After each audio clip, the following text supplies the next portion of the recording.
9వ జ్యోతిర్లింగం త్రయంబకేశ్వరం.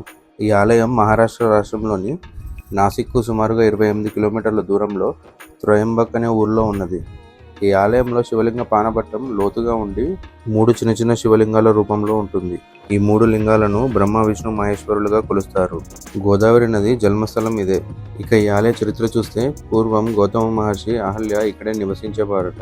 ఒకనాడు ఇక్కడ వర్షాలు లేక పంటలు పండగ కరువు నెలకొంది. దీనితో ఆ ప్రాంతంలో ఉన్న మిగతా ఋషులు వలస వెళ్లడం మొదలు పెడతారు. అది చూసిన గౌతమ మహర్షి తన తపశక్తితో తటాకాన్ని సృష్టిస్తాడు. ఊరిలో ఉన్న ఋషులందరూ ఆ నీళ్లను వాడుకుని పంటని పండిస్తూ తన జీవితాన్ని గడుపుతారు. గౌతమ మహర్షి పేరు పొందడం చూసి కొంతమంది ఋషులు స్వార్థంతో ఒక ఆవుని పంట పొలాలను నాశనం చేయడానికి పంపిస్తారు. పంట పొలాలను నాశనం చేయడం చూస్తున్న గౌతమ మహర్షి దర్పతో ఆవుని కొడతాడు. దానితో ఆవు మరణిస్తుంది.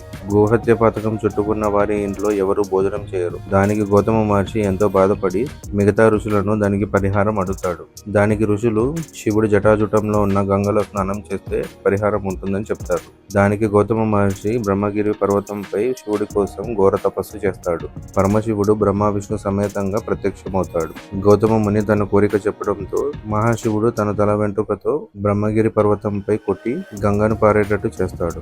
అందులో స్నానం చేసి తన గోహత్య పాతకాన్ని పోగొట్టుకుంటాడు. అందుకే దీనికి గోదావరి అని, గౌతమి నది అని పేరు వచ్చింది.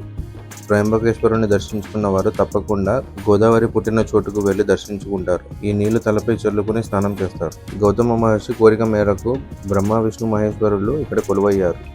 మీలో ఎంతమంది ఈ ఆలయాన్ని దర్శించుకున్నారో కామెంట్లో తెలియజేయండి. వీడియో నచ్చితే లైక్ చేసి, షేర్ చేసి, కామెంట్ చేయండి. Thanks for watching.